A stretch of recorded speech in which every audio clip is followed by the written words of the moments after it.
We're honored to have as our guests this evening the Executive Director of the Community Design Center, Rochester. Maria Ferguelli is licensed as an architect and a real estate salesperson. She has experience as a small business owner. She has a special interest in urban planning, community design. She has served as a guest studio critic for RIT's Masters of Architecture program. And we're pleased to have her with us tonight to explore the principles of new urbanism and traditional neighborhood and village design in a model for the future, a 200-year-old village in the 21st century. Please join me in welcoming Director of the Community Design Center, Rochester, Maria Ferguelli.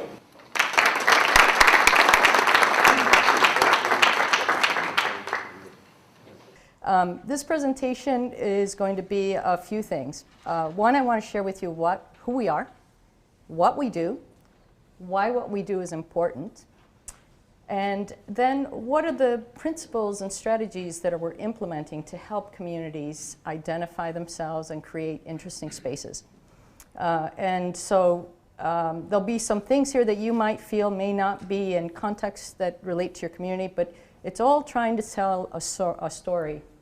And part of that story is talking a little bit about the history of urban planning and such. So bear with me. It's a short presentation, really, and we'll have plenty of time for conversation afterwards.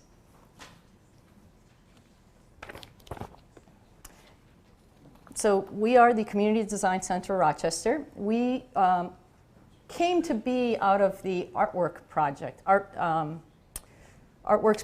on University Avenue when DOT proposed the widening of University, and the community came together and decided that that would be detrimental to their neighborhood. A group of architects in the community assisted the neighborhood people in deciding and designing what an ideal street in a neighborhood, in an urban neighborhood, should be like. And 20 years later, as we reflect back, we look at it now as this wonderfully successful project called Art Walk, and in the neighborhood of the arts. We are led by design professionals. We are very lucky to have a large army of volunteers that assist us in our work. And to date, we have provided over $3 million in pro bono services to the community. We serve a 9-county region in Western New York, and we are one of a handful of community design centers that is independent. That means that we are not affiliated with an academic institution or a government agency. Our independence allows us to put the community's best interests in the forefront of our work. The Community Design Center promotes design excellence of the built environment as a way to enrich a sense of place, improve sustainability, and enhance the quality of life for our region's citizens. Our mission is to be a resource for civic leaders and community residents in defining, understanding, promoting, and implementing concepts of design excellence for the public realm. The Design Center continues to forge collaborative partnerships with citizens, municipalities, and community groups. We promote design excellence in the built environment through education, advocacy, and facilitating a grassroots community engagement process, which we call community charrettes. We fulfill the education mission of our program through our Reshaping Rochester series, now in its 13th consecutive year. We just had a tremendous kickoff last week with our first speaker, Mark Nikita. It was attended full house. The auditorium was filled to the brim. His subject was walkability and the value of creating a walkable community. And that's going to be something that I'm going to return to later in the program. The awards were created as a way to help create awareness about good design, community building, and placemaking within the community.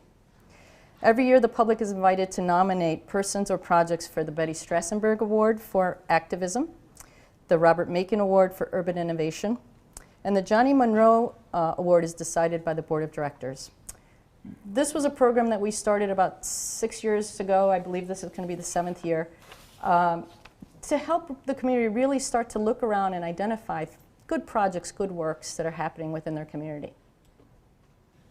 We believe strongly in a planning process that is informed by an extensive community engagement process. The Community Design Center has facilitated over 30 community design charrettes in the city center and throughout our region. The most recent was our Port of Rochester and Charlotte community charrette that we just completed in November, and it was attended by a record number of participants. We are also a design resource for the community, providing consulting services and products such as design guidelines and hosting exhibits, presentations, and workshops in our gallery. We recognize the value of preserving structures that connect us to our past and that hold memories of that particular place.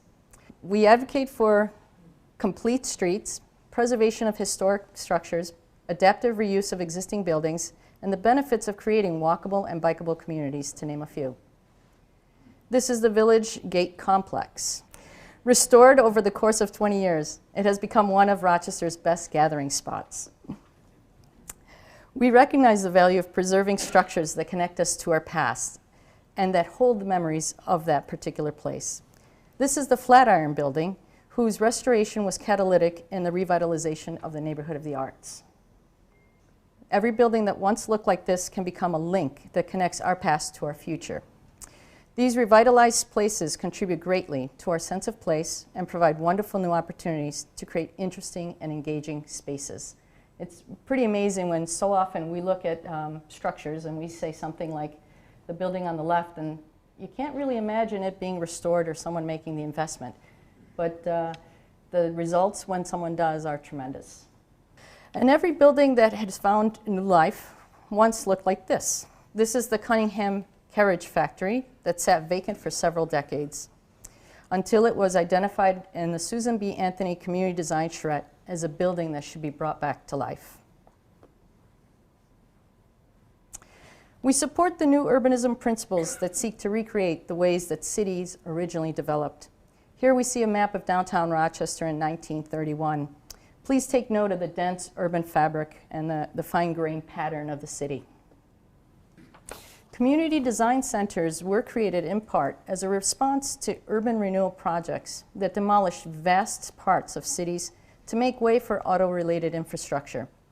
Here you can see that the construction of the inner loop in 1961, a below-grade highway bypass which, when implemented, separated the urban core from the rest of the city. Also note the disintegration of the urban fabric with many holes left by the demolition of buildings and homes. Today, we're in the process of filling in the inner loop. In doing so, the fabric of the city is being reconnected. This is in response to some of the lessons that we have learned from our development patterns of the past 50 years. With the arrival of the Industrial Revolution, cities became centers for manufacturing, attracting crowds of people that left agricultural life for promises of higher paying jobs. Cities became dirty and crowded. After World War II, the image of the American dream became defined by owning a single-family home in a pristine countryside. The automobile facilitated the mass migration from the city, now commonly referred to as suburban sprawl. After World War II, suburban housing development spread across the landscape on a scale never before imagined, at a distance from the city never before acceptable. The car influenced both the physical layout of the development and the daily lives of the residents.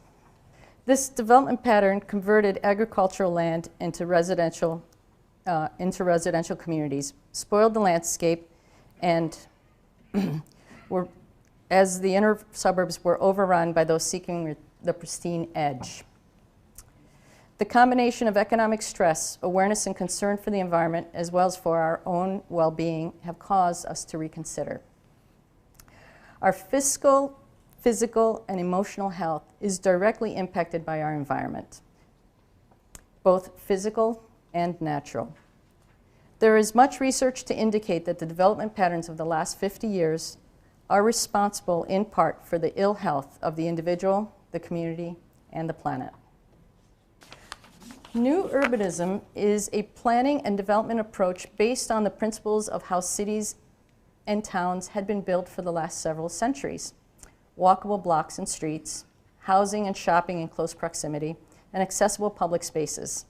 In other words, new urbanism focuses on human-scale urban design. We know that the way we shape our physical space is critical to how we create community.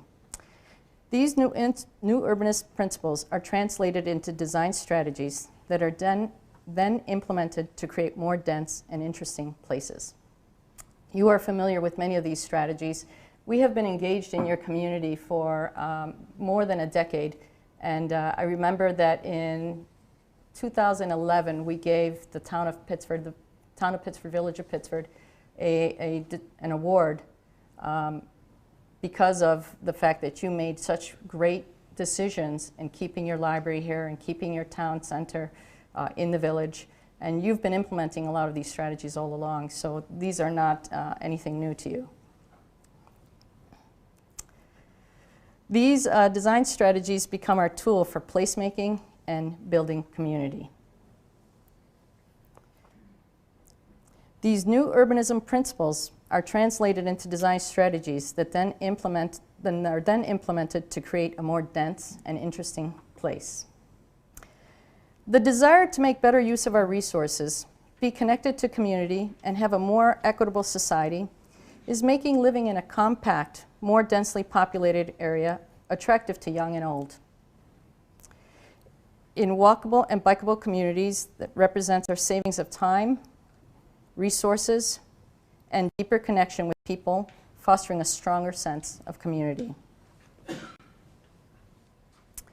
We are finding that people are drawn to spaces that are intimate, interesting, and engaging.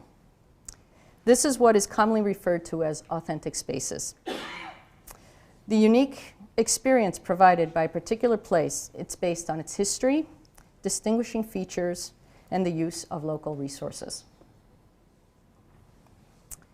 By combining the new urbanism principles with the local resources, such as geographic location, natural features such as the canal, historic references of a particular place, you are able to create the unique identity that creates the authentic space that fosters a sense of belonging that is essential to the creation of a community.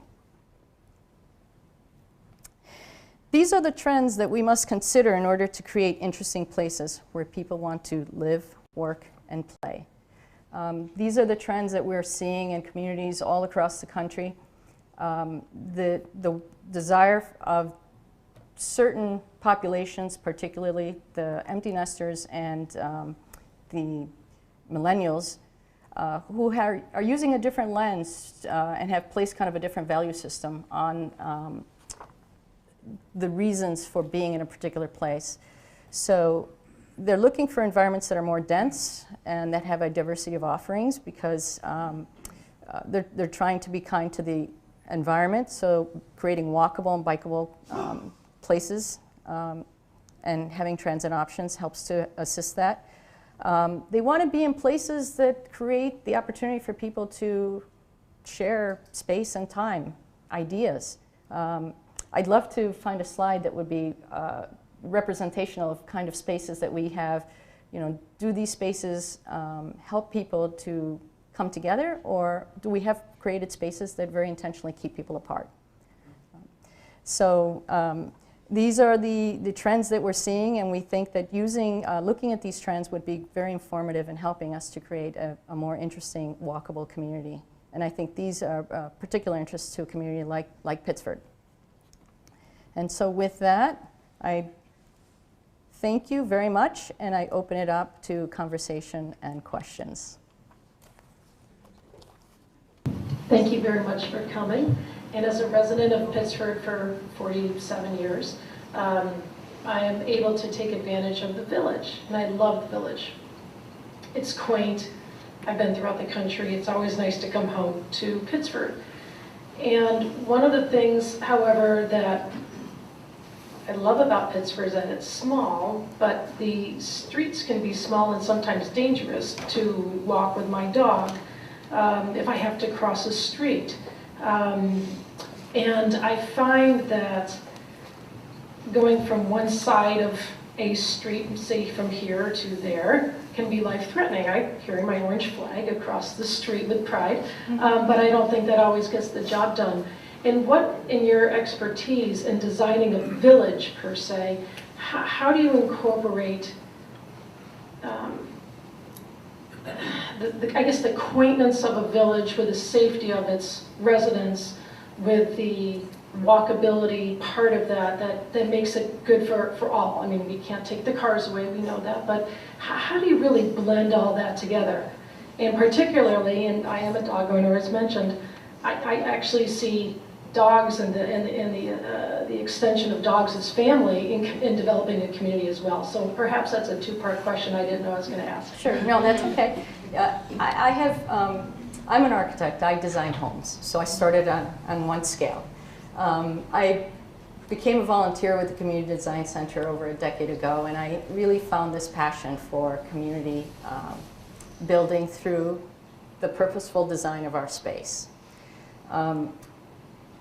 Through that experience, I've come to realize that in order to create the best thing that we can do in our environments, in our urban centers, and our urban centers can be anything from a small neighborhood enclave to a village to a city.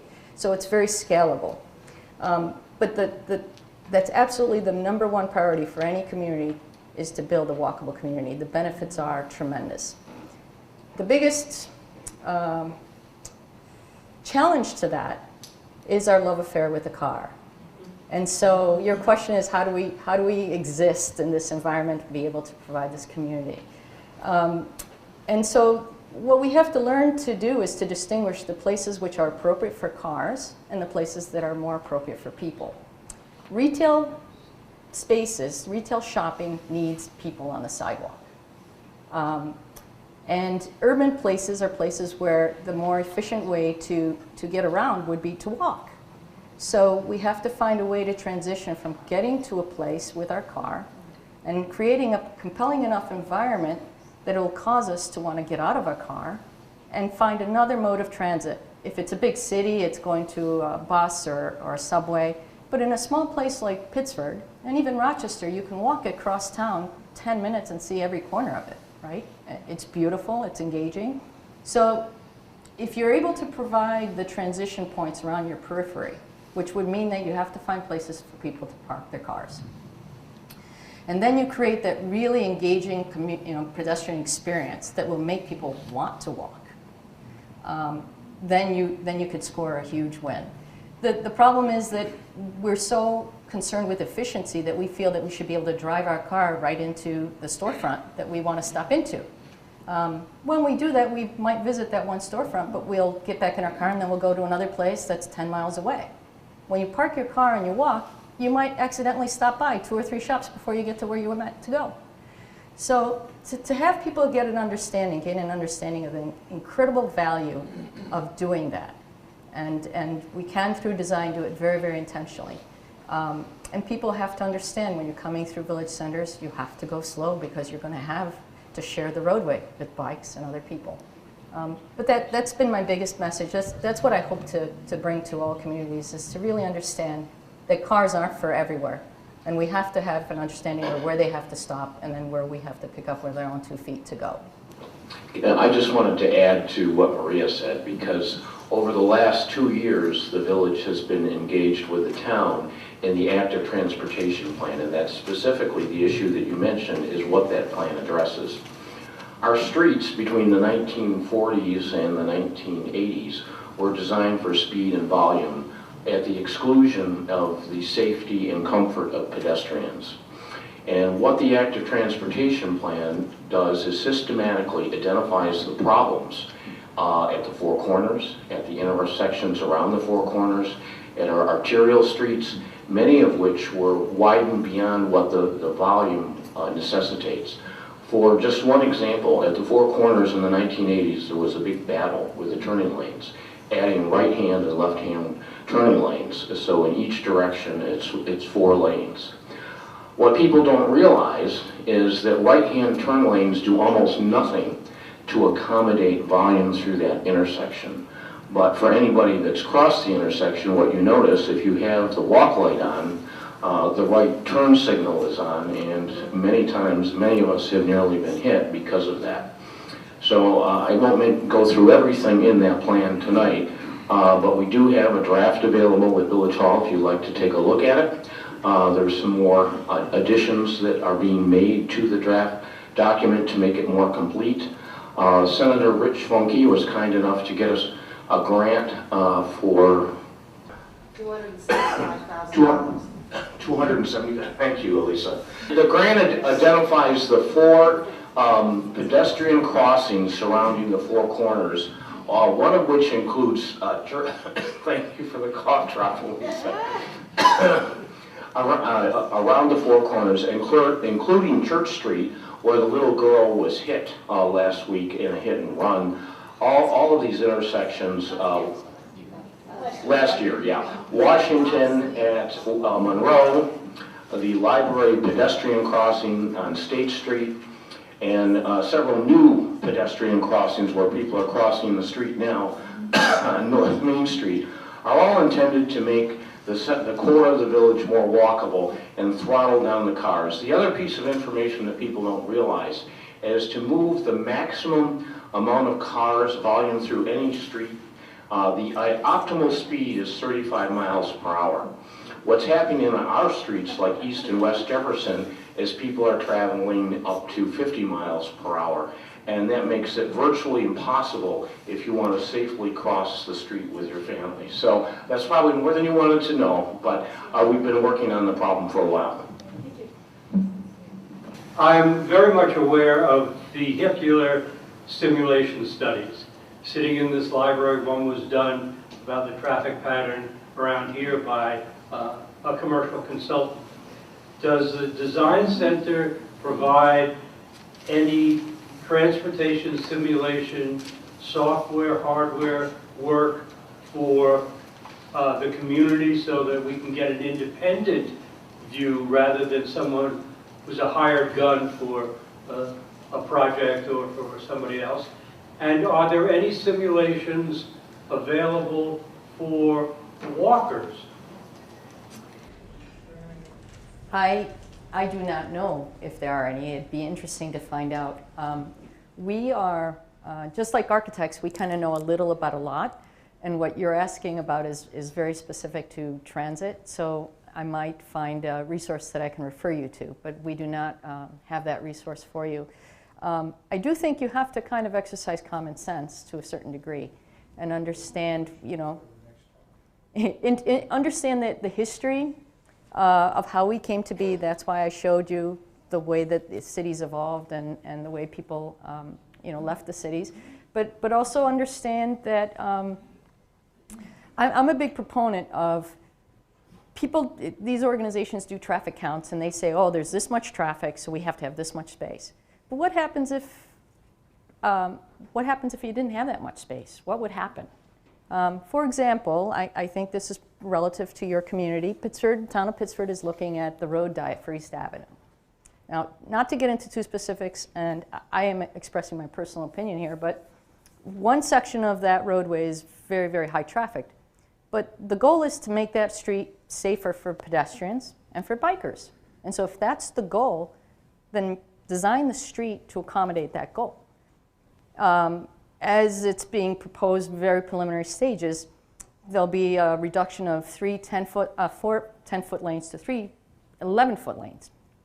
I travel that stretch of road from St. John Fisher to Clover every day. I take my son to school and I never go the speed limit, I'm embarrassed to say. On a tight 10-foot lane with a lot of friction, the traffic coming right at you, people can travel that roadway very, very easily, 50 miles per hour plus. To increase the lane and then give you a buffer of a turning lane in between, you're not going to go any slower. Just common sense, right? The other thing is, by making the lanes wider, all of a sudden there's not that much room left over for the bike lane, and the bike lane is now proposed to be 3.5 feet as opposed to maybe the recommended 5 feet that you would gain if you had the lanes be narrow. So try to be logical and sensible, and when you go to these meetings, ask those questions, because the standard answer is, this is our standard, this is how we design all the roads everywhere under every condition. And that's not applicable to every place, right? So that's what I can share with you. I think that in Europe, they've been very, very successful, and we're looking to Europe for more and more for these models, because they've been very successful in creating road designs that limit the speed limit without you having to post a sign every 100 feet that says 30 miles an hour, 40 miles an hour. You know, they have distinguished road designs to be able to keep the traffic moving at a certain predetermined speed, just by the way they've created the space. I'd much rather have that than have a sign every 100 feet that tells you how fast you're supposed to go, or that you can't park, or this or that. I mean, just think of how polluted our whole environment is becoming with all these directions and signs. So, sorry for getting off topic.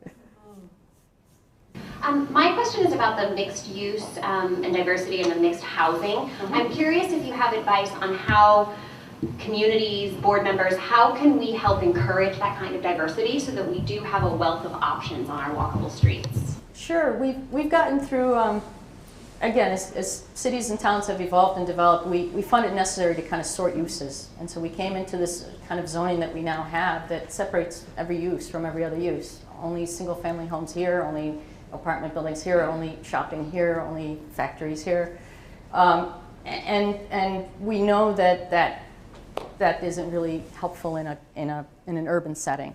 So being able to have the right policies in place, which are usually a change of zoning that would allow mixed use. Oftentimes one of the complaints we hear is that as much as we are big proponents of mixed use, the zoning in most places or many places doesn't allow it. So the number one step that you can take is to make sure that you go to a zoning code that allows for mixed use development.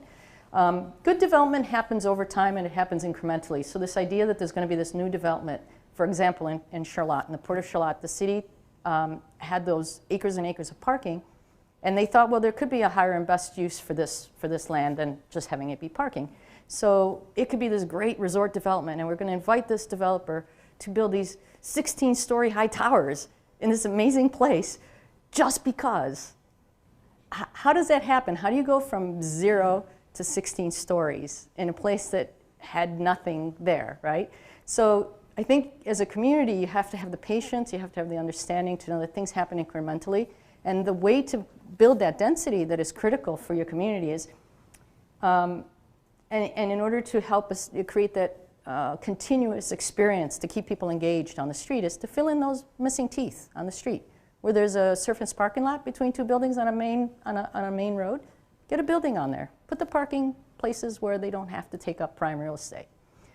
Anything you can do to create that continuous edge to the public realm will keep people walking. If they look down the road a little bit and they see there's another shop up there, they might scurry along and get to that shop.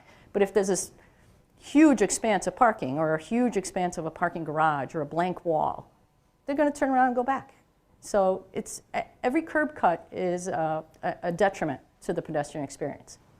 So there's a lot of ways that physically we can just fill in those spaces, incrementally make them 3 stories that might grow to 5 stories or whatever, and help build that density up and fill in those empty spaces throughout your community.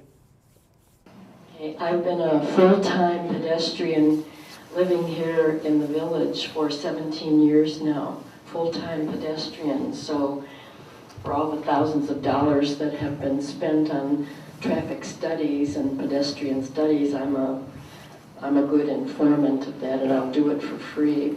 You have a consultant here. Right here. And part of that is my experience. For example, I live on South Main Street.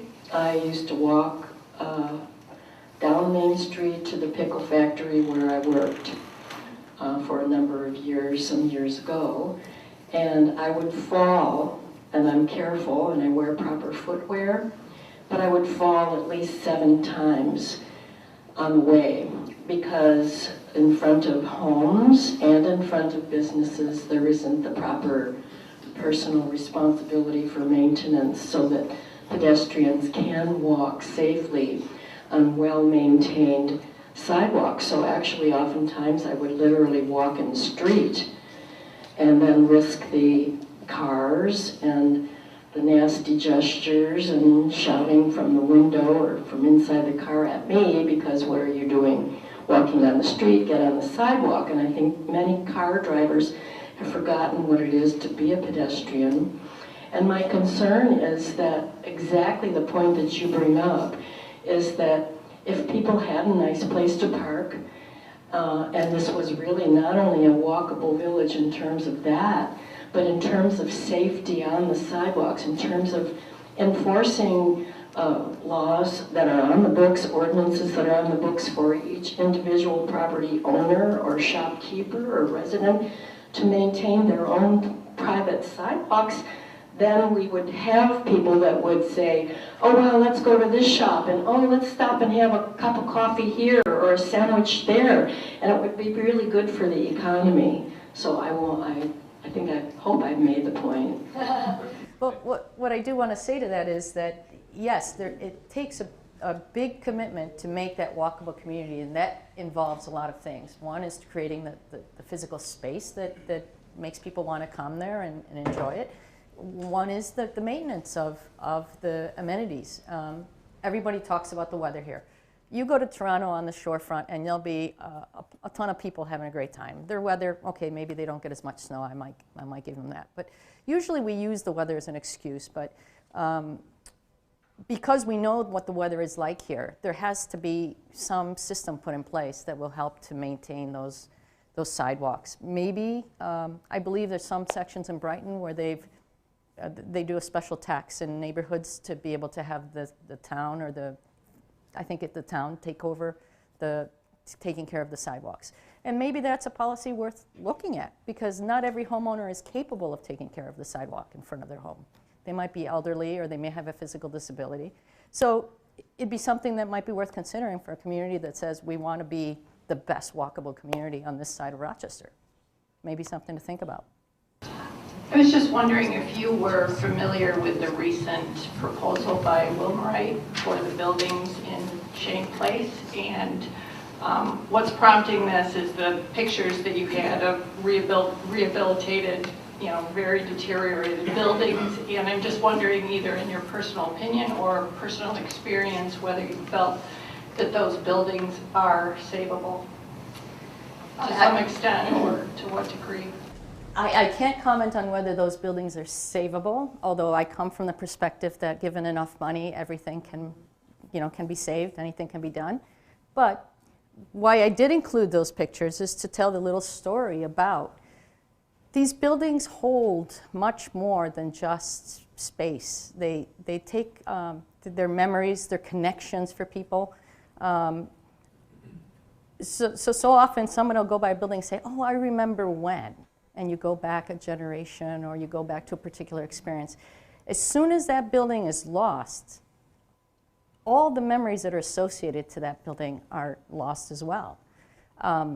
So, for example, in Victor, they're proposing a car wash in the place of this particular historic building. And I'm a big fan of reusing existing structures as part of sustainability and all that. I don't necessarily think everything has to be made into a museum and restored to its original state.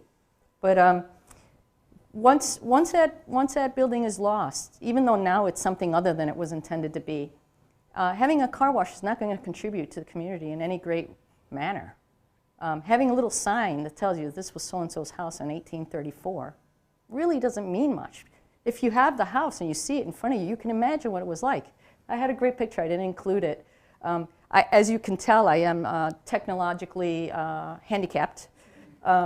So I came across a picture of the building on the corner here at Four Corners and what it looked like way back. And I was interested in, even though it looks different today because the big porch has been removed and all this, you can still envision it because there's enough there.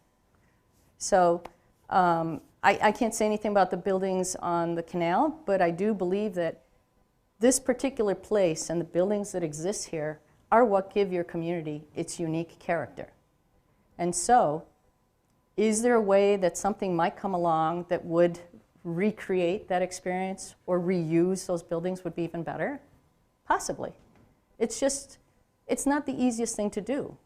So you'll have to find the person that might be willing to do it. That Flatiron building was a labor of love. Mr. Kramer, when he bought that building, that neighborhood was a terrible place to be. And now it's one of the best neighborhoods in the city. And that is, I give him a lot of credit. If that building had been demolished, and because it's a little pie-shaped lot, it'd be a great place for a bank drive-through, be a great place for McDonald's. Would that neighborhood be what it is now if that had happened. So you have to think about, it's more than just dollars and cents. It's more than just, these buildings have memories. They have experiences that are tied up to them. And the more you can preserve that for your community, because as soon as you lose that, you can never get it back. You mentioned the competition between the car and the walkers in our society. And someone measured that walking from the back corner of the Wegmans lot to the store at Pittsford would be like starting across Jefferson Road on South Main Street to the Four Corners. So if you said to somebody you're going to park that far away to go to a retail store, they'd throw their arms up. How do you educate or change that mindset that people have where they want to pull up and park near something? Yet in other settings like a Wegmans, they'll walk a distance. It's far greater than they would in the village. I think, I don't live here in Pittsford, but I come through here almost every day, and I'm often around the village. And I talk to a lot of people about these issues because this is what I'm interested in. And one comment that that was made is, there's a little bit of a difficulty in we're seeing some turnover in retail businesses. And I said to myself, that might be an indication of the fact that you're kind of crossing the threshold from being a pedestrian-friendly environment to an auto-centric environment, because I think that might be symptomatic. I'm not an expert, but when I stand on the corner and try to cross your street, as you said, 4 lanes, and you sit there, I think I clocked it, it's like 2.5 minutes. 2.5 minutes when you're sitting there in a corner watching cars buzzing by is a long time. And it's enough to make you think and turn around and go back or do something else or not want to be there at all. So I think, to answer your question, you have to make it hard for people to do that. You have to make it expensive. When we bring experts from all over the country and they come see what our parking rates are in Rochester, they laugh. They said the first thing you have to do is increase your parking rates. Imagine telling the population here that that's what you want to do. They'd go up in arms. But they said, you create free parking on the periphery where you want them to be. You make the parking in front of the storefront expensive. Whoever's willing to pay will pay. But then you don't have to create the whole environment for that car. You can limit the road width, and you can create the special places to kind of intentionally create the places that you want to, the things you want to have happen there. I know that, as you said about the turn lane, I would make cars, if you have 4 lanes across and cars come to a stop and they stack up 1 or 2 deep, 4 abreast, that's a whole different experience than if you have 2 lanes and they go 4 deep. When you have 4 across, it's a horse race, right? Boom, you're off, the light turns green and you hit it as fast as you can. When you have 2 across, you can only go as fast as the person in front of you. And what difference does it make if you're waiting, if you stack up 4 deep or you stack up 8 deep? So I think intentionally as a community, when you come together as a community and decide that that's what you want to create, then you have all the tools necessary to know what you can do to make that happen. When you have such a really interesting geography because your gateways to your village are the canal on the east, on the west, and on the north. And so if you're able to create experiences there that automatically give people the signal that they're coming to a special space and they have to act differently. And what I believe should happen is that there should be 4-way stop signs instead of traffic lights. A stop sign makes you have to stop. If you know you're coming into the village and you're going to stop, you're not going to gun it 50 miles an hour to come to a screeching stop. You're going to go 40 or 35. But when you have a traffic signal, what do you do when it turns yellow and you're in a hurry? You go fast. So I think using the right tools in the right places will create that environment that you might want to have. One of the challenges in the village is that our main streets are state roads, and the Department of Transportation is in charge of those roads. So do you have any ideas on how we, once we decide that we want to do this, how we bring Department of Transportation in to our environment where they want to do the same thing we want to do? There's power in numbers, and this is why we're here, right? So that you can gain an understanding of the value of doing this, and then hopefully you as a community can go to the DOT and say, we want this. And I can tell you that you have precedent of university 20 years ago when they decided to stop what they had planned and accommodated this new urban design, and we have the benefit of seeing the success of that. So it's a difficult argument to make, but they are learning and they're being more responsive little by little. And maybe you'll be that the next neighborhood of the arts in the sense of being that game changer for future communities to be able to ask for that. You know, you start with maybe not doing anything that restricts the roadway, but maybe just stripes it differently, creates those bike lanes, get rid of the turning lane, and make that extra space a bike lane in each direction. The benefit of that is it connects people off the canal into your village, to your shops, to your restaurants, and through your community. You know, there's arguments that you can make, but you have to understand how that all works.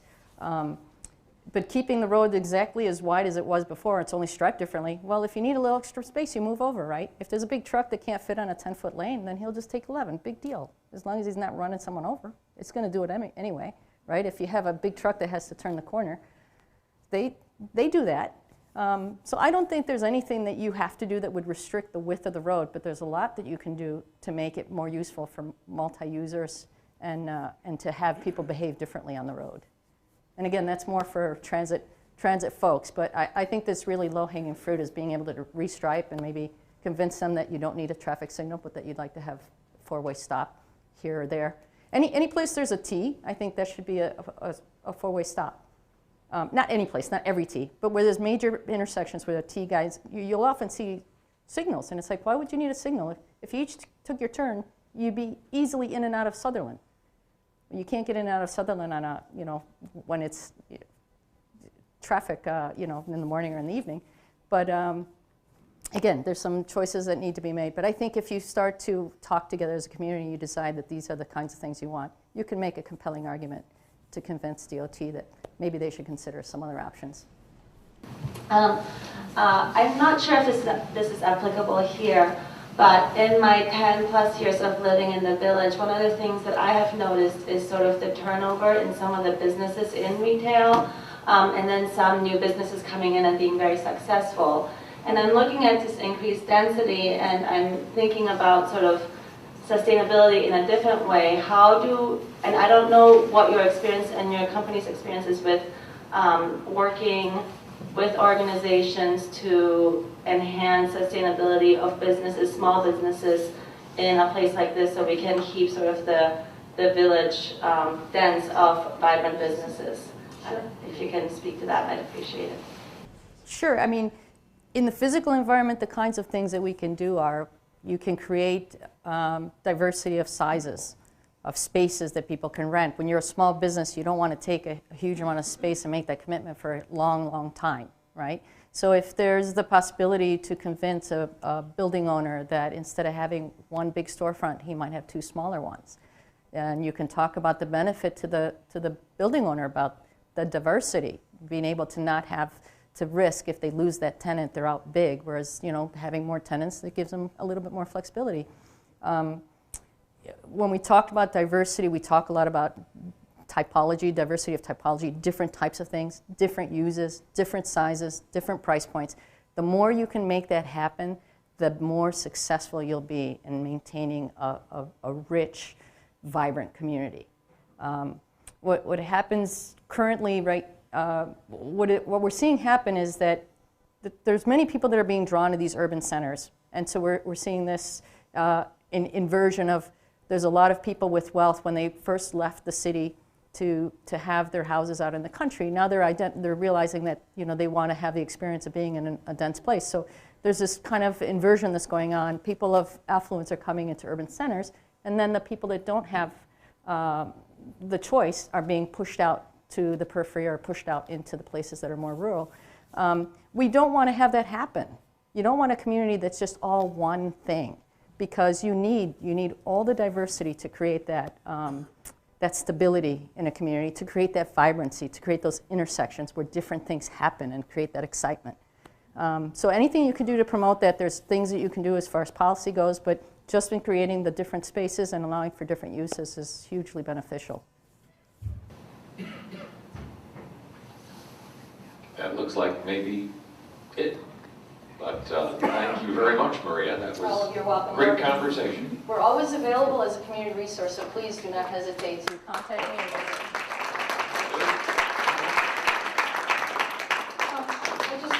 add just one thought. First of all, thank you to Historic Pittsford and to the village for having this, because I think that furthering the conversation when we are dealing with so many changes, constant changes, is really important. We have to keep communicating and talking and sharing ideas, number one. And that brings me to my next point, which is we have to figure out a way, more ways of communicating with each other. And when the plans are ready to be shared, we got to think of multiple ways of getting people interested in learning more about it and sharing the information and why we want to do what we want to do. Because I think that one of the biggest problems we have is ignorance. People just don't understand why we're going to recommend that we do something that could be inconvenient to a lot of people.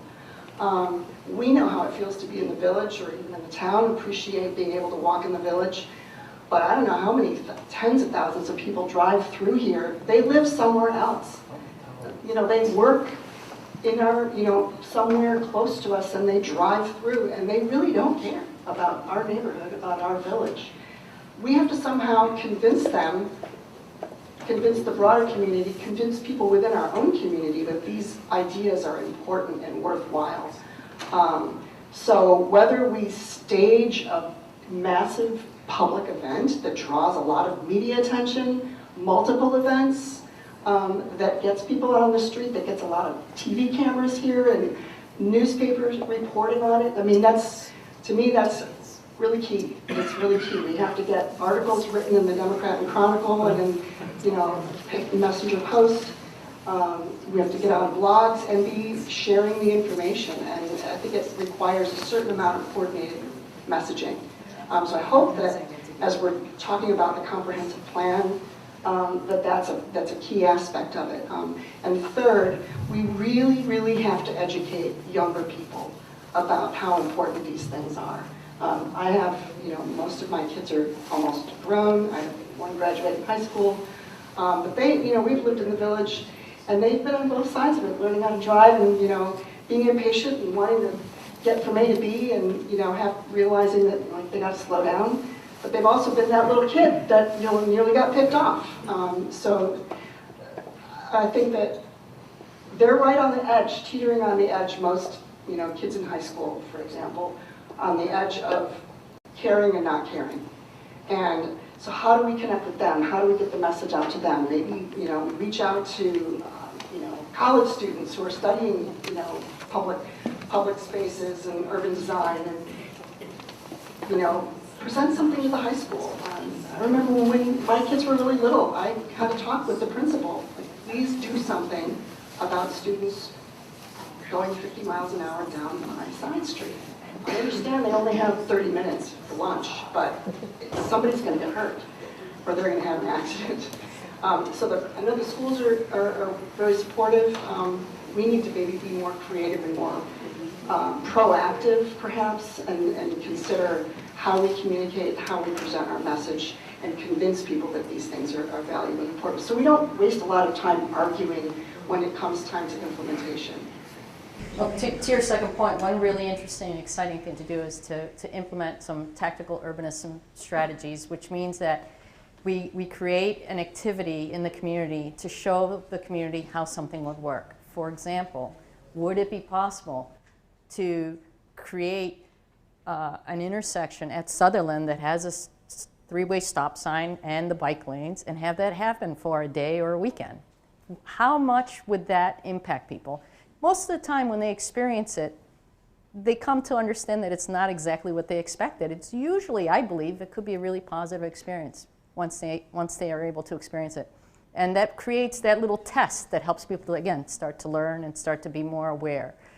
Again, road designs and tools that you use that automatically help people do the right thing, whatever that is, because people don't pay attention to the signs and that. So if there is a bike lane, even, I noticed on East Avenue, I laughed when East Avenue went from 4 lanes to 3 lanes and they just restriped it.